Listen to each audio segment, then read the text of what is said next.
It's good. Hello, everyone. Welcome to NJAI Solution Podcast, where we turn AI into real business results. I am your host, Nikunj Thakur, founder of NJAI Solution. Really excited for today's conversation. I am joined by Anton, owner and CEO of Traveling Ground. Anton launched Traveling Ground during his senior year in college, and now he runs it full time in Denver. They buy, fix, and resell high quality bike and gears with strong focus on sustainability. Anton, it's great to have you on the show today. Yeah, man. Thanks for having me on. Let's dive in. So you started Traveling Ground while you were still a student. What inspired you to turn it into a real business? Probably not wanting to have a boss. I like creating things, a mix of those two, kind of making my own path in a way and being able to do what I want, when I want, and also building a business around something that I enjoy, bikes and biking, because the people are pretty cool. So kind of a mix of all those things I would say are the main reasons why I wanted to start it. You had prior experience of repairing bikes and all that stuff? Yeah, I've worked at a couple bike shops in high school and worked at them in college and have been racing and riding bikes for a while. And yeah, so it kind of just naturally came to me with the experience that I had previously. So selling physical products online is tricky. What are the types of customer service challenges you have faced and how you solve them? Yeah, it's pretty tricky. It's all about shipping speed and kind of respecting the customers. I would say the biggest issues with online selling are, especially with used products, are like receiving items that appear differently in the listings compared to how they come to you. So it's like kind of shrinking that down to being as accurate as possible for the listings. And then I don't know, I'm sure with anything, customer service is important, and it's tough online just with your competition being like Amazon and the speed that they can ship and deliver things to people. People have high expectations, so it's kind of like trying to compete with that. Do you ship all over United States or just in Denver? The whole world.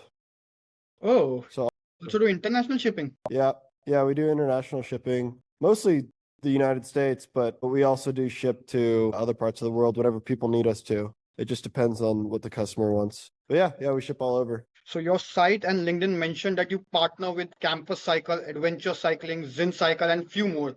How did you develop those relationships? Those are just like cold calling and emailing and going into the shops and kind of getting to know the people. Those are all partnerships where we do the trade-in programs. That's how we source a lot of our bikes. So like whenever someone wants to trade in their bike for a new bike, we handle all of that through the bike shop. And so it's kind of just like building trust and like giving a good product and service, and then replicating that to other shops and like showing them that we can give a good service to them as well. So how do you build trust for your customers? Because when I buy something online, I see reviews and I want to see if the product is a fit for me or not. So how do you build that trust for your customers? Yeah, it's just the reviews. It's like having enough positive reviews and word of mouth to where if someone looks you up online before buying, they see that like 600, 700 other people said something good about me and the business. It's just like holding that up as proof, that what we say we deliver, we actually deliver on. Yeah, I would say we're just reviews. Okay. So I saw a post from one of your family member. Last Uh-huh. year, you were able to increase your revenue by 78% monthly. How do you keep your service running smoothly when things go so fast?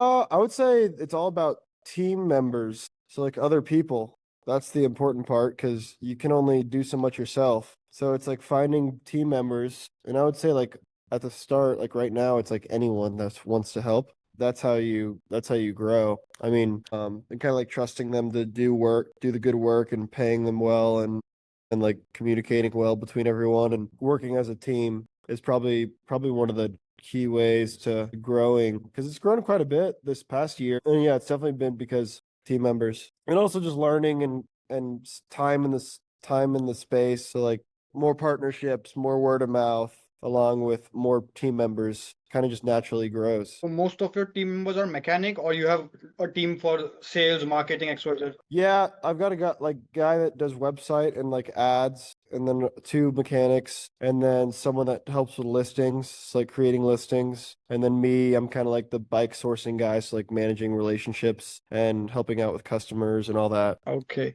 So Yeah. when you're watching your business, what are the signals that you watch? Is it reviews, return rate, or repeat buyers to know that your business is doing good? It's usually like amount of bike submissions, which is like how many bikes do we have coming in naturally. And then I would say certain months will have like a good average orders per day. And that's either through like the website or eBay or locally. And I usually track that with like click-through rate of how many people are looking at our stuff on our website.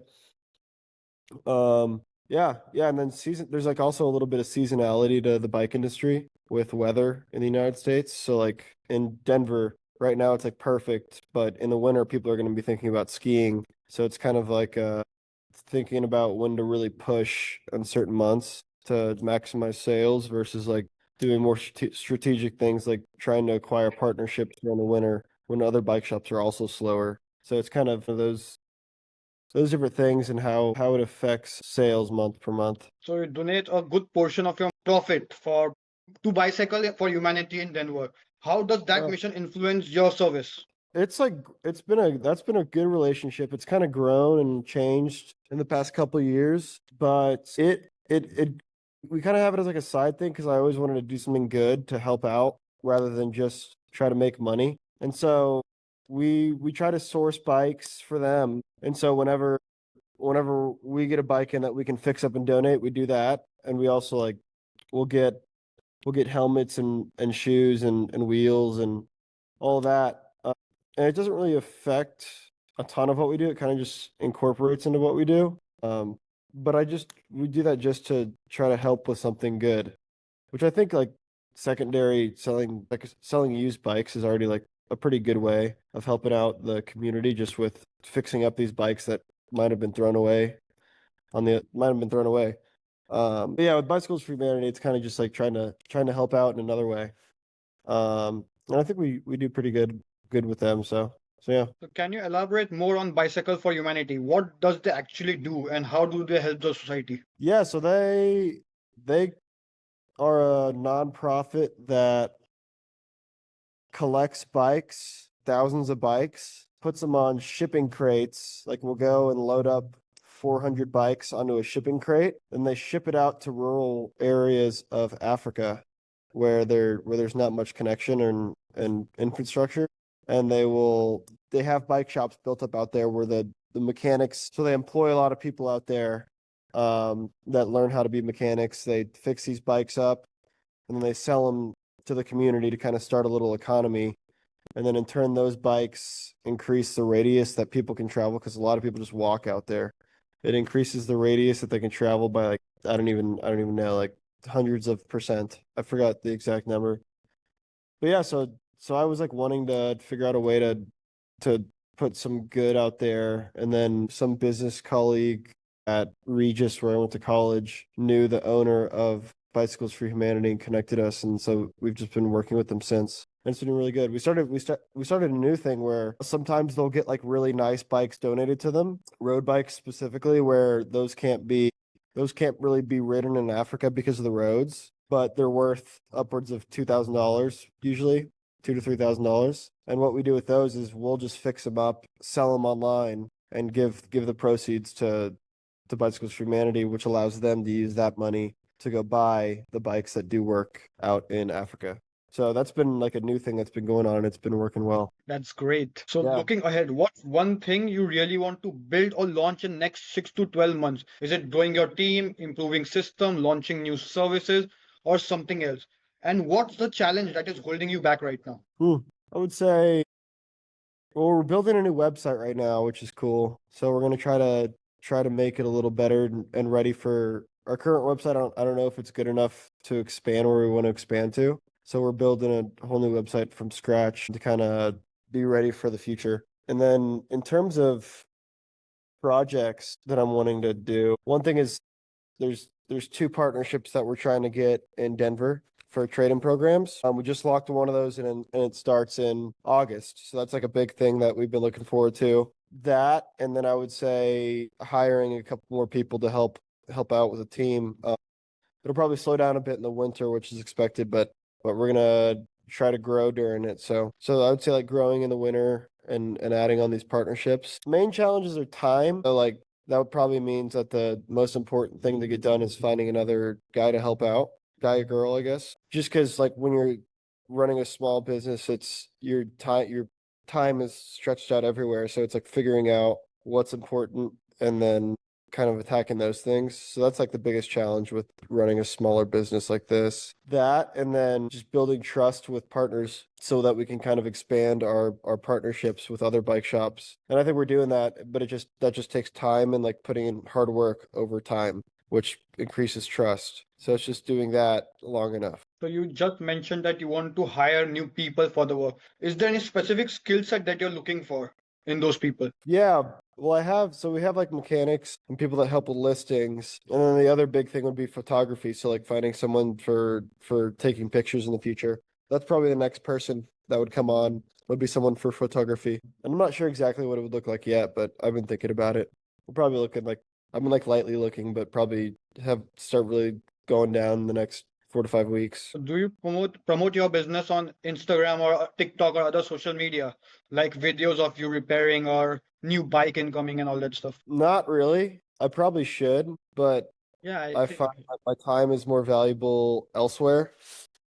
And maybe it's not, but I'll like use Instagram and Facebook as like a place to post new bikes, post updates, post like cool videos, but I don't rely or try to make like really viral bike videos for social media. Probably could, but I see the time being better spent like actually working on the business, which I guess social media is a really important part of the business with what's been going on recently, but no, not a ton of attention to it. don't you think that if you promote your brand there, you can create a community which will help you to spread word of mouth and increase your audience? Yeah, definitely. That's right. But yeah, I feel as if right now there's more important things to tackle, like at the base of the business, like the core business, where we're not having issues with customers really. Like people are buying from us and people are submitting bikes, and it's already like stretching the people that we currently have thin. So it's kind of like what's more important right now, at least, is like building a good team, and then once that's formed, like and people have time, maybe the photographer helps out with creating cool content for Instagram and TikTok and all that. But right now, I feel like there's more important things that need to be done, and things change pretty quick. So who knows? In like 2 months, it could be that things have slowed down because we have a bigger team and we can put more attention to that. But yeah, I totally agree with you. Yeah.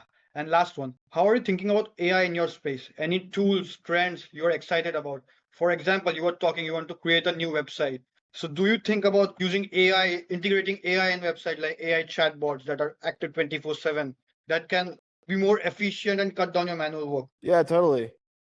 Yeah, we use it quite a bit for everything. It's like having a team of like 10 really smart people right there, or like more. It's pretty crazy. Yeah, so we use it for all sorts of stuff. And then in terms of the website, yeah, I was looking into that.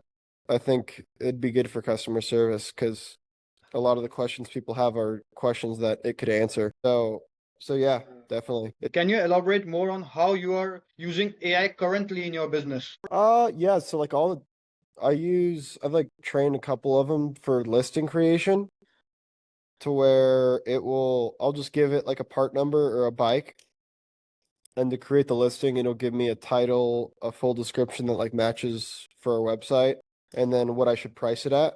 Whereas like that used to be you had to manually create the title, you had to manually think about the description, and you had to go research what a price would be. And now it just does it like that. So that's cool. That's like that's the best time saver I've found it for, but there's definitely a lot more uses that I don't use it for, but that's the main one that we've been using it for. Thank you so much for sharing your insight with the audience. For any listener who might like to connect with you, what's the best way to reach out? Probably just on our website. There's a contact page. If you reach out there, it's just at the top bar of the website.